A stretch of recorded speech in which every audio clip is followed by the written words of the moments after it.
Assalamualaikum dan salam keluarga Malaysia. Anda bersama saya Aziz Anak Lalam dan ini Pastikan Sahih edisi Rabu 15 Disember 2021. Selain di saluran berita RTM, anda juga boleh ikuti kami di media sosial lain seperti di Instagram, Twitter, Facebook dan juga YouTube dengan carian mudah berita RTM. Kita mulakan hebahan pertama hari ini dengan berita viral. Berikut adalah senarai harga barang terkawal skim harga maksimum keluarga Malaysia yang berkuat kuasa dari 7 hingga 31 Disember 2021. Harga barang termasuk kategori ayam iaitu ayam hidup, standard serta super, kategori telur ayam iaitu grade A, B dan C serta kategori sayur antaranya cili merah, tomato, sawi hijau, kacang panjang dan timun. Bagi semenanjung, ayam hidup di ladang berada pada paras harga RM6.20 per kilogram, manakala borong adalah pada harga RM6.70. Ayam standard pula berada pada harga RM8 per kilogram bagi harga borong, manakala runcit adalah pada harga RM9.30 per kilogram. Seterusnya, bagi ayam super, harga borong adalah pada harga RM9.30 serta harga runcit berada pada paras harga RM10.30 per kilogram. Manakala di Sarawak iaitu di Kuching, Lundu, Bau, Serian, Simunjan, Samarahan dan Asajaya, harga ayam hidup bagi borong adalah RM6.20 dan ayam standard serta super masing-masing berada pada harga RM9.30.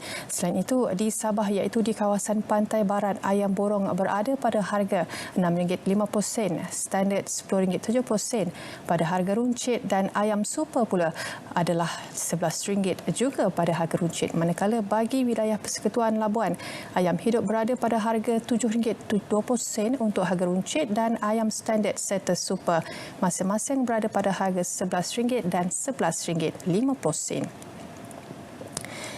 Orang ramai diminta agar berwaspada dengan pautan yang menawarkan wang tunai sempena ulang tahun Tenaga Nasional Berhad TNB.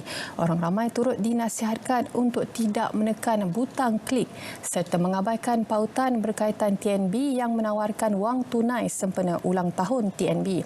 Dan selain itu, sila rujuk platform rasmi TNB untuk mengetahui sebarang info terkini. Adakah akaun anda ditutup atas arahan Bank Negara Malaysia? Tindakan menutup sesebuah akaun itu adalah tertakluk kepada polisi dalaman dan keputusan komersial sesebuah bank. Selain itu, pemegang akaun juga harus bertanggungjawab terhadap semua transaksi yang berlaku di dalam akaun mereka. Sekiranya anda ingin membuat pembelian untuk telur jenis grade B, anda kini boleh berbuat demikian dengan hanya menggunakan aplikasi. Gunakan aplikasi Price Catcher bagi membolehkan juga anda membuat perbandingan harga antara premis yang menawarkan harga yang lebih berpatutan. Berbelanjalah dengan berhemah. Pilihan di tangan anda. Penubuhan Majlis Ekonomi Digital, Industri Kreatif dan Komunikasi (MEDIK) adalah selaras dengan objektif Kementerian Kesihatan Malaysia (KKM) untuk menyediakan infrastruktur komunikasi secara menyeluruh dan inklusif. Menurut Menteri Komunikasi dan Multimedia Tan Sri Anwar Musa, dalam satu kenyataan, penubuhan itu demi membangun ekonomi digital, memperkasa teknologi maklumat dan komunikasi negara, memangkin industri kandungan kreatif serta memperluas dan memperdalamkan penyampaian dan penyebaran maklumat secara strategik. Katanya, MEDIK merupakan satu platform hubungan secara langsung antara KKMM dan pentadbiran kerajaan negeri menerusi mesyuarat secara berkala bagi membincangkan secara keseluruhan berkaitan portfolio KKM dan penerangan industri kreatif, telekomunikasi dan ekonomi digital. Menurut Anwar lagi, keanggotaan MEDIK yang akan dipengerusikan olehnya terdiri daripada wakil Exco setiap negeri yang memegang portfolio berkaitan. Manakala bagi wilayah persekutuan, keanggotaan adalah Menteri Wilayah Persekutuan.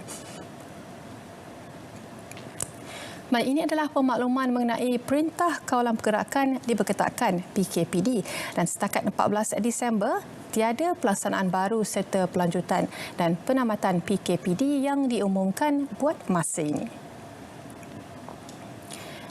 Polis menjalankan siasatan berhubung video tular yang memaparkan insiden pergaduhan melibatkan 3 orang lelaki warga tempatan di kondominium Wira Setapak, Kuala Lumpur. Ketua Polis Daerah Wangsa Maju Superintendent Ashari Abu Samah dalam satu kenyataan berkata, video berdurasi 2 minit 10 saat itu dimuat naik oleh seorang pemilik akaun Facebook dengan nama Anas Najib in kaki viral. Katanya lagi siasatan dijalankan di bawah Seksyen 323 Kanun Keseksaan dan kes masih di bawah siasatan pihak polis. Sehubungan itu, beliau turut menasihatkan orang ramai agar tidak menularkan video yang boleh mendatangkan kegusaran awam. Orang ramai yang mempunyai maklumat berhubung kes berkenaan boleh menghubungi Ibu Pejabat Polis Dang Wangi atau di mana-mana balai polis yang berhampiran. Seterusnya, Kementerian Komunikasi dan Multimedia KKMM serta agensinya komited untuk terus mengguli inisiatif memacu ekonomi selain menjadikan Malaysia sebagai destinasi seni budaya dan kreatif serantau. Menterinya Tan Sri Anwar Musa berkata komitmen itu penting bagi membuka semula kemasukan pelancong serta mempromosikan bakat komuniti seni tempatan dengan mengadaptasi norma baharu pandemik COVID-19. Menurutnya, elemen kesenian dan kebudayaan merupakan asas dalam usaha negara mencapai negara maju. Ruang untuk kita mempersadakan, meletakkan di persada yang sewajarnya kegiatan-kegiatan industri kreatif seni budaya ni terlalu luas ada di hadapan kita. Dan kita perlu mengatur langkah-langkah untuk tahun-tahun mendatang supaya tidak terhad secara eksklusif Art in the City ini untuk Kuala Lumpur atau 4-5 buah bandar yang lain, tetapi patut kita bawa ke skala nasional supaya penghayatan, apresiasi serta peranan boleh dimainkan oleh pelbagai pihak. Berkuat kuasa Isnin, semua kategori pengembara warga Malaysia dan Singapura serta pemastautin tetap layak menggunakan laluan perjalanan vaksinasi VTL darat. Menurut Kementerian Perdagangan Antarabangsa dan Industri MITI, peluasan kategori dibuat bagi memenuhi permintaan tinggi orang ramai.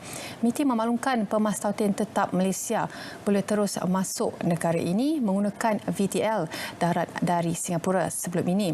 Hanya warga negara, pemastautin tetap dan pemegang pas jangka panjang negara terbabit dibenar berbuat demikian, sama seperti syarat sedia ada. Pengembara wajib divaksin sepenuhnya. Kanak-kanak bawah 12 tahun yang tidak divaksinasi harus ditemani ibu bapa atau penjaga yang lengkap vaksin. Setiausaha Negara Amerika Syarikat Antony Blinken tiba di Pangkalan Tentera Udara Diraja Malaysia TUDM Subang pada pukul 10.30 malam semalam untuk memulakan lawatan kerja 2 hari ke Malaysia. Ketibaan beliau disambut Ketua Protokol Kementerian Luar Datuk Wan Zaidi Wan Abdullah, Setiausaha Bahagian Amerika Wan Aznai Nizam Yusri Wan Abdul Rashid dan Duta Besar Amerika ke Malaysia Brian McPhister. Malaysia adalah persinggahan kedua Blinken sempena lawatannya ke rantau ini yang turut merangkumi Indonesia dan juga Thailand sempena lawatan sulung ke Malaysia. Blinken akan mengadakan pertemuan dengan Menteri Luar Datuk Saifuddin Abdullah. Blinken turut dijadual mengadakan kunjungan hormat ke atas Perdana Menteri Datuk Seri Ismail Sabri Yaakob. Baik, kerajaan secara dasarnya setuju membenarkan perarakan berdati sempena Taipusam 18 Januari depan. Menteri Sumber Manusia Datuk Seri M. Saravanan berkata keputusan itu dibuat hasil perbincangan bersama Menteri Perpaduan Negara Datuk Halimah Muhammad Sadiq, Menteri Kabinet Kementerian Kesihatan Malaysia KKMM, Kementerian Komunikasi dan Multimedia KKMM serta Majlis Keselamatan Negara MKN yang dipengerusikan Menteri Kanan Pertahanan Datuk Seri Syamuddin Hussein. Baru-baru ini, katanya ketika ini penelitian terhadap prosedur operasi standard SOP sesuai dilaksanakan. Di dasar, seperti mana saya sebut sebelum ni, kerajaan bersetuju memandangkan ini adalah agama, satu perayaan agama, maka kerajaan dan Majlis Keselamatan Negara telah mempersetujui untuk mengadakan perayaan Taipusam dan juga pergerakan kereta berhala. Tetapi kita telah menetapkan beberapa cadangan untuk memastikan kita mengawal COVID-19 dan sebagainya. Itu akan diperhalusi dalam mesyuarat akan datang. Dalam perkembangan lain, Kementerian Pendidikan KPM sedang menyediakan kerangka baharu menyeluruh bagi memantras masalah buli di sekolah, termasuk di sekolah berasrama. Menteri Kanan Pendidikan Datuk Dr. Muhammad Razif Mat Jidin dalam Dewan Rakyat berkata ia melibatkan pengukuhan dan penambahbaikan terhadap pendekatan sedia ada. Ia juga memberi tumpuan kepada 4 komponen utama iaitu penyedaran, pelaporan, penghukuman dan pemantauan. Dalam konteks penyedaran, konsep Sekolahku Sejahtera akan diperkenal di pertujuan memupuk nilai-nilai penting kehidupan dalam kalangan warga sekolah. Sistem pelaporan kes buli bagi memastikan pendekatan yang terbaik dapat dibangunkan. Pada masa ini, KPM sedang merangka sistem pelaporan yang akan membolehkan warga sekolah termasuk murid dan ibu bapa mereka membuat aduan terus pada pihak kementerian dan maklumat yang diterima akan dilindungi. Ditegur jangan tonton video lucah menjadi punca kejadian buli pelajar MRSM Sultan Azlan Shah Kuala Kangsar. Ketua Polis Perak Datuk Mior Farida Latrash Wahid berkata teguran dilakukan mangsa terhadap salah seorang suspek menyebabkan pelajar berkenaan tidak berpuas hati dan marah. Menurut beliau, pihaknya menahan 10 pelajar yang terlibat untuk dirakam percakapan sebelum mereka dibebaskan dengan jaminan polis. Dalam pada itu, polis akan melengkapkan kertas siasatan secepat mungkin untuk diserahkan kepada Timbalan Pendakwa Raya bagi keputusan selanjutnya. Iwan tak berhenti tengok filem lucah ni, saya akan mengadu kepada guru ataupun warden. So dikatakan inilah antara punca mengapa mereka bertindak untuk memukul atau membuli mangsa dalam kes ini. So keadaan ini telah menyebabkan 6 orang suspek telah marah. Terdapat seorang pelajar tingkatan 3 yang mengarahkan 6 orang suspek untuk menumbuk mangsa. So pelajar tingkatan 3 yang berusia 15 tahun, kan salah seorang yang tangkap 15 tahun, dia telah mengarahkan 6 orang lagi untuk menumbuk mangsa. Menumbuk dan juga menendang mangsa lah. Polis akan melengkapkan segera kertas siasatan bagi kes buli membabitkan pelajar MRSM Sultan Azlan Shah Kuala Kangsar. Hasil siasatan akan diserah kepada Timbalan Pendakwa Raya untuk tindakan lanjut. Timbalan Ketua Polis Negara Datuk Seri Mazlan Nazim berkata kes disiasat mengikut Seksyen 147 Kanun Keseksaan dan Seksyen 233 Akta Komunikasi dan Multimedia 1998. Pandang serius dalam perkara ini dan kita tidak mahu ianya berlaku lagi di pusat-pusat lain, sebab kalau ianya berlaku akan menjadi masalah pada sekolah-sekolah yang berkenaan kan. Itu sebabnya tindakan tegas kita ambil di bawah tindakan jenayah. Jadi kita mintalah kalau adanya bunga-bunga lah yang berlaku begitu, capuk lapor cepatlah pada pihak polis agar tindakan pencegahan dapat dibuatlah. Baik, Menteri Kanan Pertahanan Datuk Seri Hishamuddin Tun Hussein berpandangan kompaun RM1,000 terhadap pihak yang melanggar prosedur operasi standard SOP di bawah Akta Pencegahan dan Pengawalan Penyakit Berjangkit 1988 atau Akta 342 tidak berkesan. Jelasnya denda maksimum dikenakan itu tidak memadai dengan kesalahan dilakukan oleh penganjur atau syarikat tertentu dalam mematuhi SOP yang dipertanggungjawabkan kepada mereka. Konteks sektor ekonomi, denda yang sedia ada ni kalau nak bandingkan dengan pulangan kepada syarikat-syarikat berkenaan jauh begitu tak berkesan sebagai deterrent. Syarikat-syarikat yang mendapat keuntungan berbilion-bilion setakat denda RM1,000 tidak menjadi deterrent. Baik, seterusnya kita akan ke laporan khas yang disediakan oleh sahabat saya Nadir Nordin dengan tajuknya Ancaman Omicron. Silakan Nadir.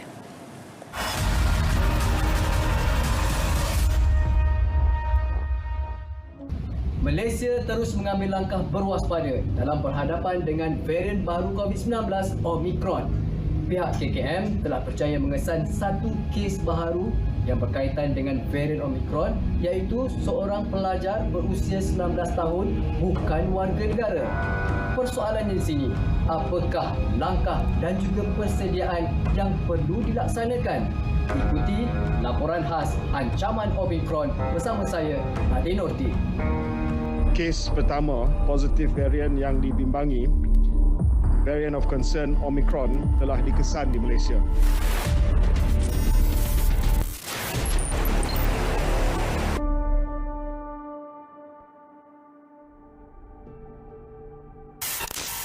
Kementerian Kesihatan Malaysia KKM telah mengesan kes pertama varian yang dibimbangi VOC Omicron di negara ini, melibatkan seorang pelajar warga asing berusia 19 tahun. Individu tersebut merupakan seorang pelajar universiti swasta di Ipoh, Perak dan telah didapati positif COVID-19 pada 19 November lepas dan telah selesai menjalani kuarantin kendiri pada 29 November lalu. Hasil daripada ujian PCR genotyping assay, satu daripada sampel telah dikesan berkemungkinan besar adalah VOC Omicron. Jujukan genom seterusnya dilaksanakan mendapati keputusan positif bagi varian Omicron pada 2 Disember 2021. Kita telah melaksanakan satu ujian ataupun satu contact tracing yang agak mendalam terhadap kes ini, untuk kita tahu siapa yang terlibat ataupun siapa yang berada di persekitaran kes tersebut, termasuklah kepada mereka yang berada dalam pesawat, termasuklah mereka yang check-in kepada kawasan yang sama di KLIA, dan siasatan masih lagi diteruskan untuk memastikan bahawa tidak ada jangkitan seterusnya kepada orang-orang lain. Pendirian Malaysia untuk mengenakan larangan perjalanan ke Afrika Selatan bukan dibuat berdasarkan geopolitik atau hubungan dua hala, sebaliknya berasaskan kepada risiko keselamatan. Sekatan perjalanan sementara antaranya sekatan penerbangan terus atau transit dari negara yang melaporkan penularan VOC Omicron, iaitu Afrika Selatan, Botswana, Eswatini, Lesotho, Mozambik, Namibia, Zimbabwe dan Malawi. Namun, persoalannya di sini, sejauh manakah kesedaran keluarga Malaysia mengenai varian Omicron ini? Jadi sebab tu hari ini, rakyat kena, walaupun kita telah kebanyakan telah berada di fasa 4 dan kita telah bebas sekarang bergerak dan telah mula mengadakan aktiviti-aktiviti sosial dan ekonomi, rakyat mesti kita sama-sama menyedari perkara ini supaya kita dapat menghindarkan kita daripada kena COVID. Sebagai masyarakat, sudah semestinya kita ingin tahu apakah langkah berjaga-jaga ataupun perlindungan berganda yang boleh diamalkan. Ayo kita dapatkan pencerahan daripada yang pakar. Ya, bila kita tak amalkan sarankan, kemungkinan dia merebak. Tak semestinya varian baru ni ya, penyakit-penyakit lain pun ya akan sangat mudah merebaklah sebenarnya dengan kalau kita tidak mengamalkan seperti yang disarankan. Seperti yang kita semua maklum, apabila kita mendapat suntikan vaksin, vaksin tu dia akan masuk ke badan kita dan dia merangsang sel kita untuk menghasilkan antibodi. Jadi apabila kita sudah ada antibodi, kita sudah ada persediaan dalam badan kita untuk melawan apa sahaja, maksudnya untuk virus ni lah bila dia masuk dalam badan kita boleh lawan dia sebab sudah tersedia tentera tu Tapi kalau mengikut kajian ya, antibodi kita ni akan ada sedikit penurunan dengan masa ya. Jadi untuk kita optimumkan, kita meningkatkan kesan vaksin ini, memang kita perlukan dos penggalak lah ya, dos penggalak supaya kita kekal kebal dan kita dapat sihat lah hidup sihat dan tidak virus tidak dapat masuk ke dalam badan kita, di mana kita boleh lawan dia. Ancaman Omicron merupakan petanda buat kita keluarga Malaysia agar tidak pernah alpa dengan mara bahaya yang bakal menimpa. selangkah menuju ke fasa endemik, namun langkah ini akan menjadi langkah yang panjang dan melelahkan sekiranya kita tidak mengamalkan cara hidup normal baharu. Ingat, bersatu kita teguh, bercerai kita roboh. Assalamualaikum, salam sejahtera dan salam keluarga Malaysia. Dan seterusnya, saksikan bicara Diary Rawat bersama Dr. Azura Muhammad Afandi, iaitu pakar perunding kanan dermatologi Hospital Kuala Lumpur, dan juga Siti Nurhidayu Muhammad, iaitu pesakit vitiligo, dengan tajuk Perbincangan Vitiligo ataupun SOPA. Pada hari ini jam 9 malam di saluran TV1 dan juga berita RTM. Juga siaran ulangan di hari Jumaat 17 Disember 2021 jam 3.30 petang di TV1. Baik, inisiatif baharu kerajaan dalam menangani kenaikan harga barang. Nombor 1, program mekanisme kawalan harga minyak masak, iaitu lanjutan tempoh sehingga Mac 2022. Skim harga maksimum keluarga Malaysia SHMKM, iaitu pelaksanaan lebih awal dan juga panjang, mempertingkatkan penguatkuasaan dan perundangan AKHAP 2011 dan Akta Persaingan 2010, serta program jualan keluarga Malaysia ataupun PJKM, pelaksanaan sehingga Mac 2022, juga program jualan Malaysia PJM 2022, iaitu pelaksanaan kepada jualan murah akhir tahun YES. Baik, Jabatan Akaunten Negara membantu rakyat dalam urusan semakan dan kemukakan tuntutan mereka bagi wang yang tidak dituntut. Juga vaksin dos penggalak diberi kepada semua penduduk 18 tahun dan ke atas, keutamaan kepada individu mengikut turutan umur, petugas barisan hadapan, individu dengan komorbiditi, wanita hamil, individu berkeperluan ke luar negara. 3 jenis dos penggalak disyorkan Jawatan Kuasa Kerja Teknikal TWG bawah CITF B, iaitu kombinasi Pfizer, AstraZeneca, Coronavac dan juga Sinovac. Lokasi pemberian fasiliti perubatan swasta, klinik kesihatan, hospital kerajaan, pusat aktiviti jangkau luar dan juga senarai fasiliti kesihatan awam dan swasta di covid19.moh.gov.my. Dan seterusnya, hentikan keganasan terhadap wanita. Talian kasih 15999, WhatsApp 0192615999 dan juga talian kecemasan negara iaitu di 999. Baik, perkongsian tadi mengakhiri Pastikan Sahih hari ini. Kita bertemu lagi setiap Isnin hingga Jumaat jam 3.30 petang. Saya Aziz Zainal Alam. Assalamualaikum.